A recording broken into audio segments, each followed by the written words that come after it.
Cafe Anyway. Welcome to Cafe Anyway. Mike's Daily Podcast. FF episode 2558, 2558, and Mike Matthews with the show. I forgot the name of it. Mike's Daily Podcast. Oh, that's it.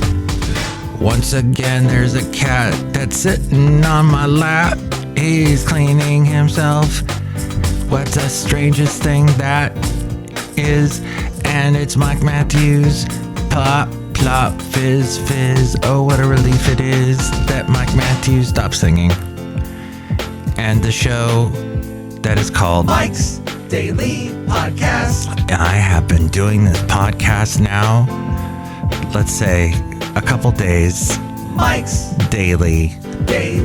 Occasionally. Podcast. I get interrupted. Yeah. But yeah, what was that? What's that called again? A State of the Union speech. Did you listen to it? Were you that engaged in politics that you listened to it and you were like, oh, this is the cat just jumped off my lap. That is fantastic. What he said, these things. Okay. I've watched that speech when the guy that was up there was someone I voted for. I've watched that speech when the guy that was up there was someone I did not want in office. And I have to tell you that just both ways, both situations, I'm not a fan because I cannot stand all those people just brown-nosing, all those politicians just brown-nosing the guy. I can't stand it. I know it's all about the country and what's his plan, what's his agenda. The brown-nosing bugs me. What do you think about that? People that want to look good in front of other people. So they put on an act and you see right through it. You go, no, that's not how you really are. It's annoying. And here's today's podcast picture. But I will tell you what's not annoying. This wonderful podcast picture today. And we will go take oh, wow, look at this. It's something recently. It will be a recent picture, maybe of the pouring down rain. I got an interesting rain shot. Whatever it is, it's something I took recently. See it at mikesdailypodcast.com. The podcast picture. We do one every single day. Well, anytime we do a podcast, we do one. The Chat GBT. I don't even know what that is. But the late great Basil the Boxer probably doesn't know what it is either. But, you know, it's a thing now. And I've been hearing about it. And I was also coughing about it and sneezing about it. Oh my gosh, everything's happening to me at this moment at Cafe Anyway. Maybe cats on the lap do cause sneezing and coughing and everything else. Or it could just be everything's blooming here in the Bay Area. But I have been a big Bing user for a long time. And I liked it mainly because they gave you points. And then you can cash in the points and get Amazon gift cards or whatever you want. Not whatever you want, but like Starbucks cards. There's, I think, Target. All kinds of stuff. Well, now apparently I am not one of those idiots that use Bing. Because Bing has some advanced technology. Bing is run by Microsoft. They introduced Bing in 2009, and it's been a hard road for them because of Google. Let's see, the artificial intelligence chatbot ChatGPT was introduced to the world last month. Google's management issued a code red over the technology as it poses a threat to Google search because it is Microsoft, and they call it the ChatGPT Bing. And you can use it on Bing now. It's got Bing has always had that search using your voice. Haven't they in the search? Or am I just thinking? Maybe they haven't. Google has their search where you can hit the microphone and ask it a question or say the word "all right, Google," but say it a different way because I didn't want my Google thing to wake up and start, "Yes, what can I do for you, Mike?" I'm sorry, Mike, I can't do that. But the new ChatGPT for Bing has over $10 billion in investments from Microsoft. They fused it into Bing, and Google's got an AI service called Bard. Bard, like the William Shakespeare, who is the Bard. Google's Bard AI service was unveiled yesterday, but only open to trusted testers.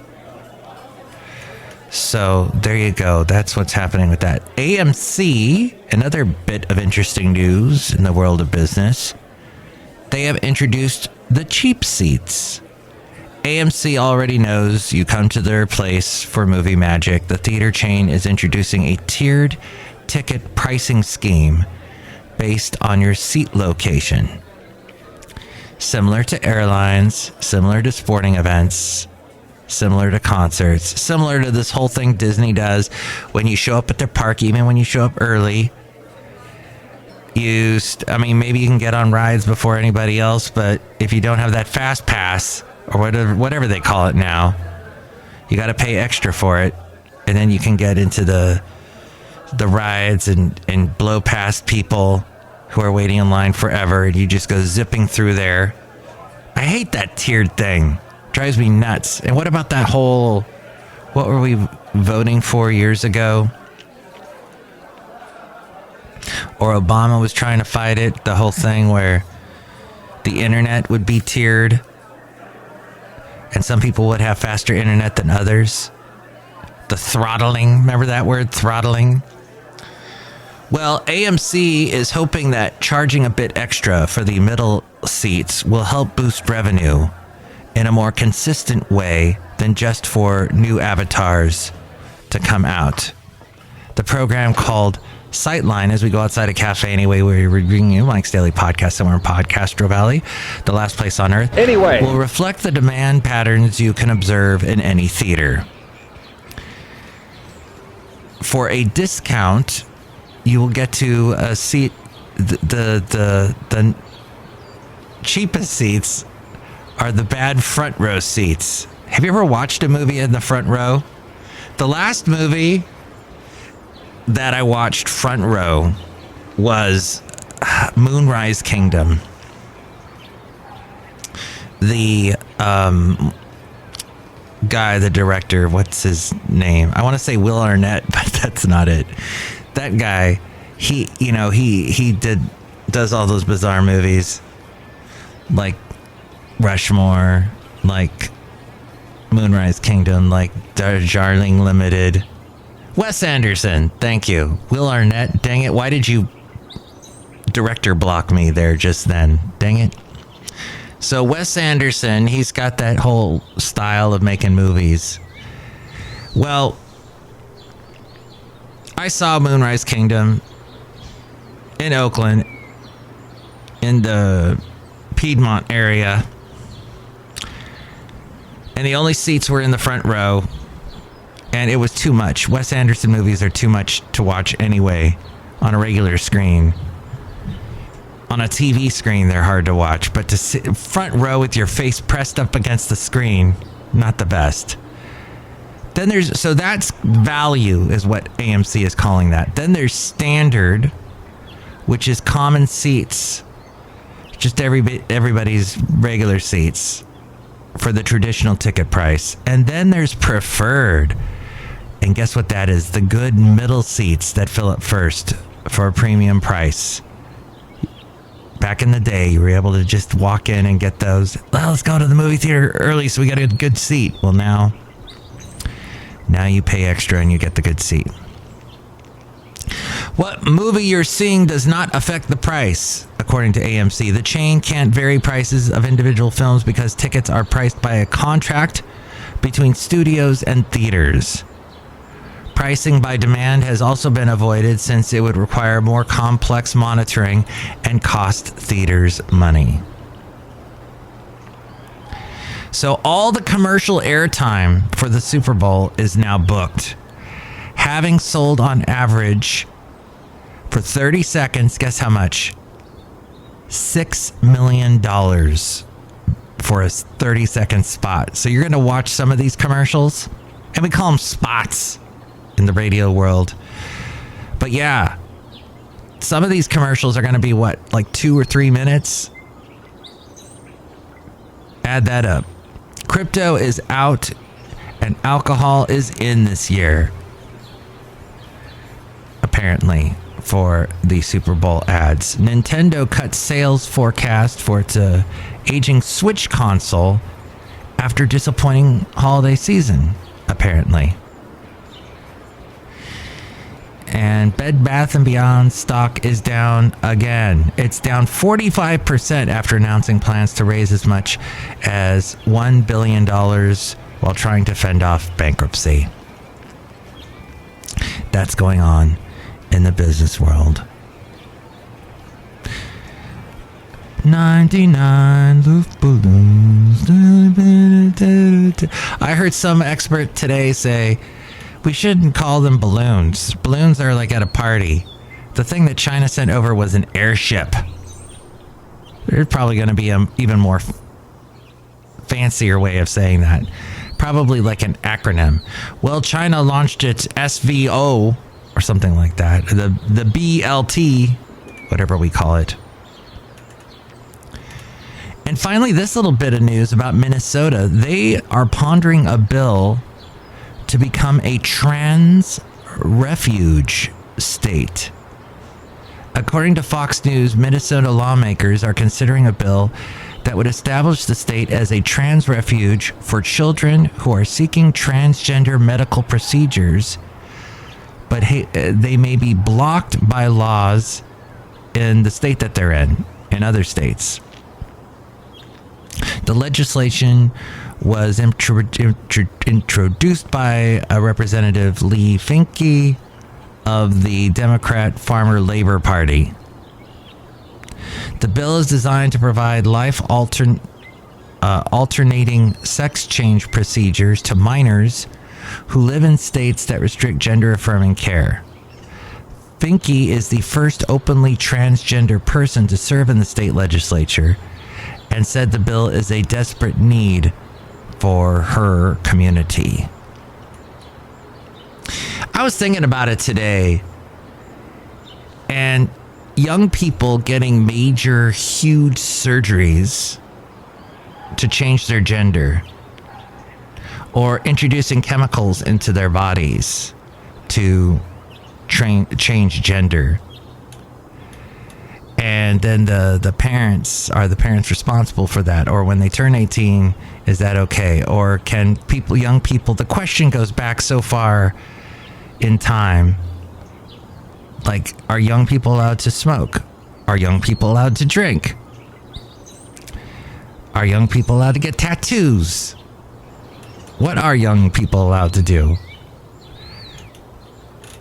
The common thought is young people can't make decisions for themselves yet because they're young and they're dumb. And how many stupid decisions choices did we make when we were young that we regretted later? But a lot of us still can't make good decisions. So, decision making, young people, it's a tale as old as time. As the little teapot sang in that song, that movie, or was it the candlestick? No, it was the teapot. It was Celine Dion and Peabo Bryson, wasn't it? And the Mrs. Jessica Fletcher. Oh, that's right. Murder, She Wrote was a great show. I watched it all the time. Except for when the episodes didn't have Tom Bosley. I loved those Boston accents. Or no, they were supposed to be New England accents in the show Murder, She Wrote.